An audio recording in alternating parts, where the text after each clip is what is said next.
Many harmonica players think that the way that you get better on the harp is to learn songs. And it makes total sense, right? Think of guitarists, pianists, saxophone players. The way you get better on those instruments is by learning songs that get more difficult over time. And so you're like, all right, I'm gonna go learn a song. You load up a tutorial of a song, let's say Sweet Home Chicago or something, and you start trying to piece it together. But when you play it back, after spending a while learning it, it doesn't really sound like the musicians that you're trying to copy. Now, what gives here? The truth is that I believe that learning songs for most beginners is a trap. And I'm not saying that learning songs is bad. I'm not saying never learn them. What I'm saying is it's the wrong place to start. And in today's video, I'm going to explain why and tell you what you should be doing instead. So if you're ready, let's jump into it. The first big problem with learning songs on harmonica is just our notation system. It's harmonica tabs. Tabs are like that shorthand that we use to indicate what hole are you playing, are you blowing, are you drawing, and is there any technique that's going on? And these things are good to know for sure, but it is missing so much important information, like the rhythm that you're using and some of the nuances of the bends. Like there's a lot of stuff going on the harmonica, and tabs often just don't cover that. And on top of this, many teachers have different tabbing systems, right? Like I've adapted my system from David Barrett. I use a minus and then a number for like draw on hole 4 would be -4. And then blow on hole 4 would be just a number 4. And then there's different symbols for techniques and stuff like that. But this isn't consistent between teachers. There's no universally accepted form of like, this is what this should be. Everybody uses their own different system. It's a mess out there. And there's other problems with tabs as well. Not only is there no rhythmic information, so if you don't have a recording, you have no idea on how the timing's supposed to work out. But on top of that, like tabs, when you find like just tabs that have been worked out by somebody, let's say the website harptabs.com as an example, many of those tabs are just wrong. Like there's actual serious mistakes on like what notes that they're playing. Or like you may get tabs that are in one position, but you want to play it in a different position. There's just so many problems. Now this would be a different story if our music was really well notated. As an example, you can get really well notated music in a few harmonica books that are out there and in a handful of harmonica courses and programs. And that's great, and it's very useful, and I've put that out myself. Like I've made my own songs and I've fully notated them with the rhythm and the tabs and all of that, but there's not a lot of that out there, and even that might not be a great fit for you because of our second reason, difficulty. Let's talk about difficulty, because this is another major challenge with harmonica music, is that all of the music that's out there is fairly difficult. If we think about piano, there is really, really easy music and it gets steadily harder and harder and harder until you're playing Chopin or something. Like it is just not that way on harmonica. All of the recordings, you go and you want to learn a little Walter tune, well, great, you're trying to emulate one of the best harmonica players that ever lived. There isn't a lot of like low-level harmonica music out there.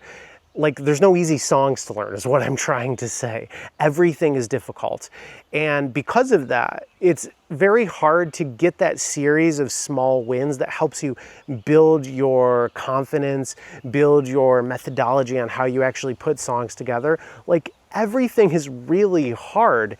And so not only are the tabs often not really well done or are missing tons of information or maybe flat out wrong, the music you're learning is probably too hard for the level that you're at. This just isn't the case on many other instruments, but it's a major issue on the harmonica. And the thing is, I haven't even mentioned bends. Now, bends are one of the best things about the harmonica, all this nuance that you get.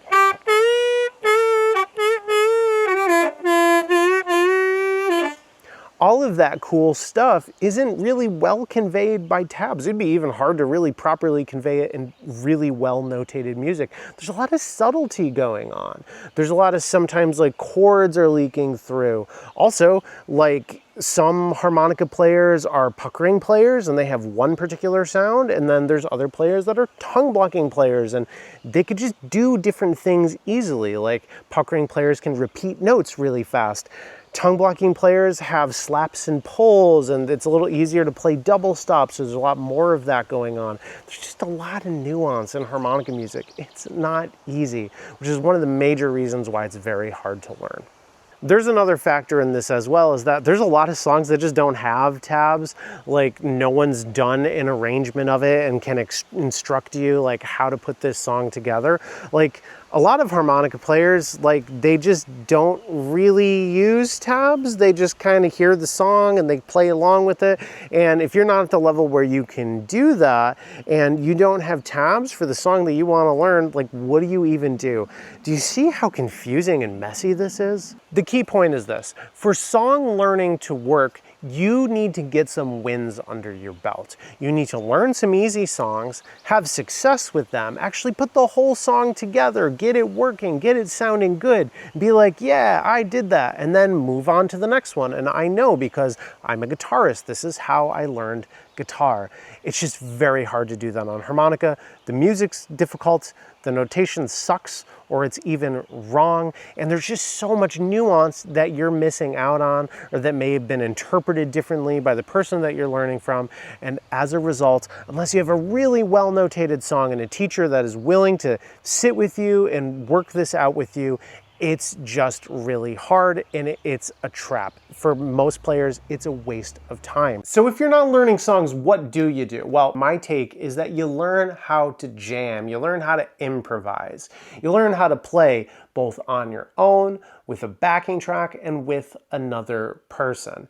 And if you can do that, not only do you have a great activity that you can engage with at any time that doesn't involve any sort of like hard project like learning a song does, but you'll just be a better player. So when you want to learn songs at some point, you're gonna have a lot more to work with. You're mechanically going to be solid and prepared to do the things that you wanna do when it actually comes time to learn a song. And for a lot of harmonica players, song learning is essentially jamming anyways. A lot of harmonica players will learn a song like note for note occasionally, but like if you're just gonna go and play a cover, then you often just like the song's playing and you kind of make some stuff up and you come into like certain patterns and those patterns stick, and all of a sudden you can play that song. That's like how I learn most cover songs, as an example. That's just, I think, the way that works better. So let's go talk about learning to improvise. What does it actually entail? Well, there's a couple steps in this process. One of them is just learning how to play your scales really well, because if you can play your scales really well and do something like this,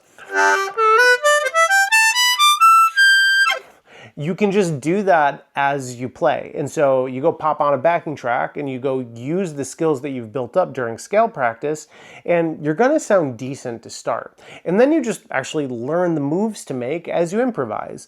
And as you do that and you get better at that, your skills are going to improve as well. Because there's another big thing I didn't mention earlier, is that as you're learning songs, not only are the songs hard, but your skills are probably underdeveloped. If you haven't had a lot of wins in song learning or riff learning, it's very hard to be able to reliably hit a really good sounding bend, or have a great vibrato or a great wah, or the level of chord control that the players that you want to learn from can actually do. And improv is a great playground to develop all of those skills. So if you don't know how to improvise, it's a lot for me to say in this video, but I do have a free 3-day workshop that you can check out that'll walk you through the entire process. It's called Start Soloing, and the link's down below in the description. It's totally free. It's a 3-day workshop that'll teach you how to practice your scales, how to apply them to music, and start teaching you the moves to make so you actually sound musical and good while you're improvising and jamming, specifically in this program over blues backing tracks, but you can do this with any style of music that you want. The ideas are the same.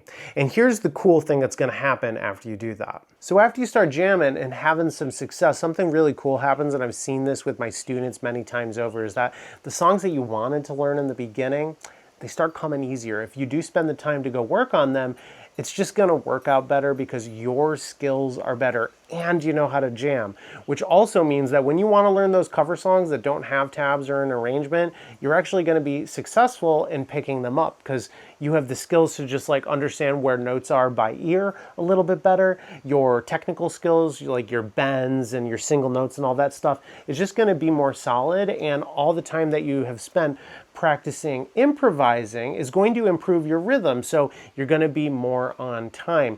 And that leads to one of the best ways to learn songs that I can recommend, which is learning with transcription programs. Now, this is something you can do in the beginning. This is how I learn songs. I'll use a program like AnyTune. This is a musical transcription program, and it'll allow you to take the song, like break it down into little sections, kind of cut those sections out and loop them over and over and over. And what I do is I'll slow one of those sections down to like 30%, maybe even less sometimes, and I'll gradually speed that up until I'm capable of playing it. And very often I don't have tabs and I just use my ear to figure it out, but I wouldn't have that ability had I not learned how to improvise. So that's why I think that is so important. And again, you can check out my Start Soloing program and I'll walk you through the whole process entirely for free. So jump on that if you haven't yet. So what I'm trying to say here, if you're a beginner, I just wouldn't learn songs yet. I'd understand that this is an activity that will come later on down the road. What you should be doing in the meantime, you should be practicing your scales, you should be developing your techniques, and you should be spending most of your time jamming, playing over backing tracks, playing on your own unaccompanied without backing tracks, just learning how to actually play the harmonica as an instrument. You know, unfortunately, this isn't guitar or piano where everything is just perfectly laid out for you and there's this big series, big progression of music that you can climb through steadily. It's just not like that, so don't try to force it into something that it's not. You know, back in the day when people were learning the harp, a lot of it was song learning, listening to records and repeating them over and over again. And if you can do that, more power to you. But I've worked with a lot of harmonica students and I'm just telling you, this is the better way. Learn to jam, learn the songs later. And that's my advice for you for this week. I hope that this has been helpful. Let me know what you think. Do you think I'm entirely crazy and just totally wrong here? Let me know in the comments. I'd love to hear it. I'll see you in the next one. I think you'll enjoy this video up here. If you want to learn more about jamming, and definitely check out my Start Soloing program. It's a free 3-day workshop. It's very in-depth and I think it'll help you out a lot. All right, see you next time. Peace.